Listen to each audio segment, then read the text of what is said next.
Kanja Waruru, brother of Royal Media Services Managing Director Wachira Waruru, has been fondly eulogized as a remarkable man who embraced and lived life to the fullest. Family, friends, and those who knew Kanja described him as a devoted family man and a loyal friend who always put the needs of those around him first. Kanja passed on last week while receiving treatment in India for liver cancer. Citizen TV's Ben Kirui joined mourners and compiled the following story.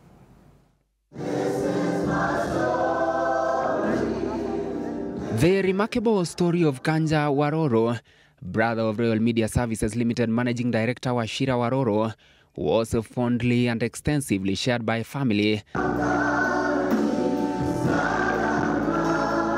friends and dignitaries, including Kenya's fourth President Uhuru Kenyatta, during an emotional funeral service at Ridgeway's Baptist Church in Nairobi.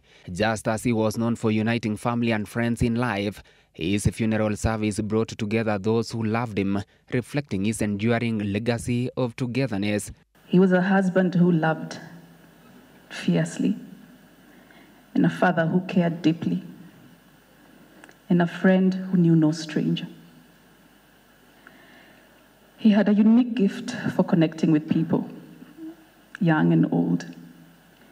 He was just as comfortable chatting with teenagers in the family as he was sharing very deep and meaningful connections and stories with his pals. Kanja, my love, you may be gone, but you'll never be forgotten.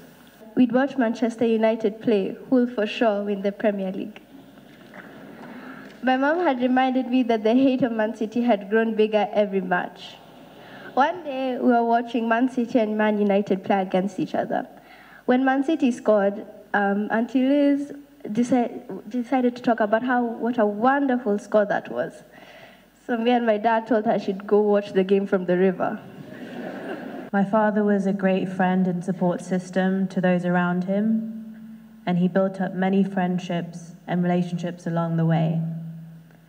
For those that knew my dad, know that he was dependable, always checked in and showed up for them. Kanja was celebrated for his unwavering love for people and his extraordinary ability to create lasting bonds. Known for his barbecue mastery, he was the heart of family gatherings, delighting loved ones with his grilling skills.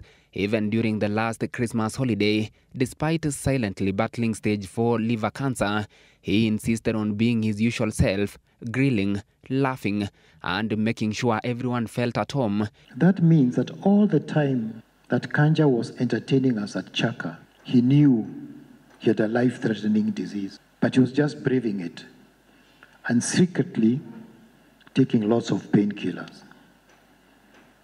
This is just how selfless Kanja was. The last message he sent me was almost, I think, the beginning of January. And the most amazing thing is he never mentioned anything about him being unwell, as we have heard here from Waruru. He was still sending his jokes.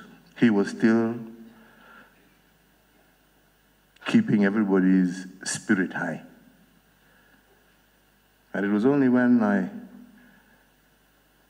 bumped into Gary at another function where we lost my cousin that he told me, you know, a friend. Diagnosed with stage 4 liver cancer in December last year, Kanja made a personal decision to delay treatment until January so he could fully enjoy the holiday season with his family and friends. This resilience, described by many as both his greatest strength and his biggest weakness, were at the heart of the tributes. My brother's experience has important lessons for us who have been left behind. It is now water under the bridge. But I strongly feel that Kanja should have handled this differently. He should have informed us. And the lesson here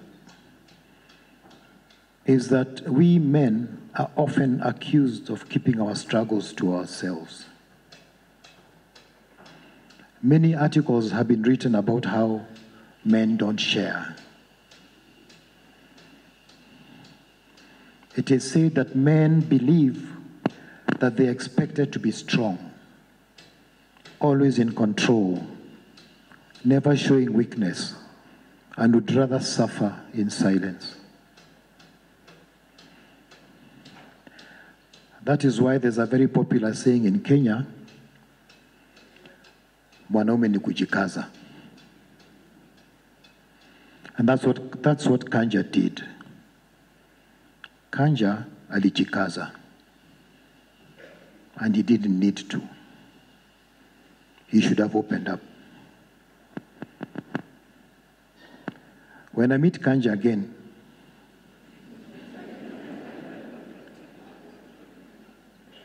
and I know it will be in heaven, I'll look him in the face and tell him, you should have told me, bro. You should have told me. His loyal and friendly nature was also celebrated, with longtime friends like Ngari Mahihu, his former classmate, and former President Uhuru Kenyatta sharing cherished memories of his unwavering support and kindness. Exactly 60 years ago to the month, I joined Fogoto Junior School in Kikuyu in Standard 2. That is when I met Kanja. We soon found out that we were very similar in many ways. We loved to have fun. We were mischievous, naughty, daring, spontaneous.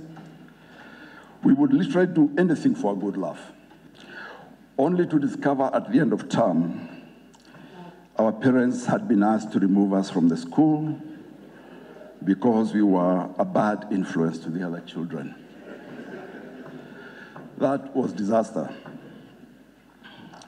But God was on our side. We ended up in the same school again.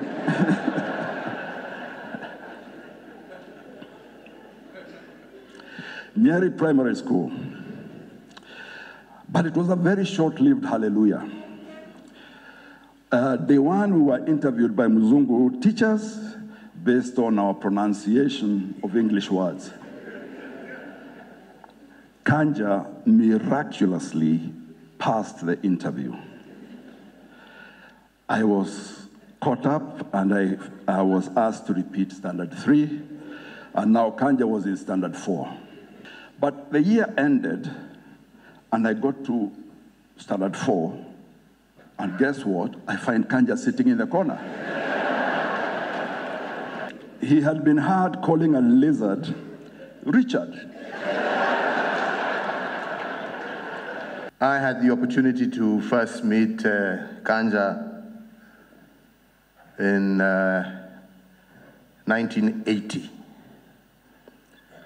And in 1980,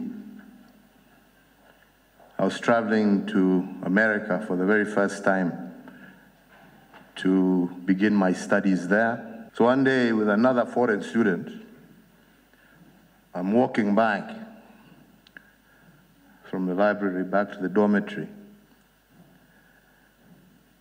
And out of the blue, I hear this loud voice shouting, "Hey, where? And he came up and he says, "Are you so-and-so?" So I said, "Yeah." He said, "I was told by my cousin to hold your hand." I'm like, "Oh, so you must be Kanja." "Yes, I'm Kanja." "What are you doing?" "Nothing." "My car is just parked over here. Let's go, just pick a few things, we go to my place." I looked at this stranger fellow who was just so confident, he's just telling me to get into his car. I proceeded to do just that.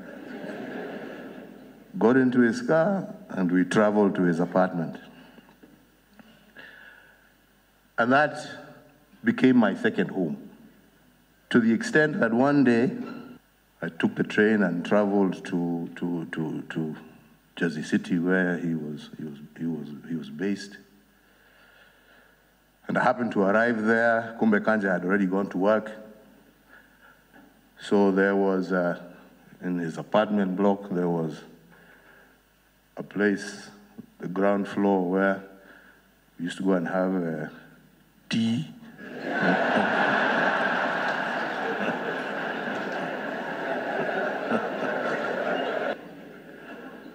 So I decided I was going to wait for him there.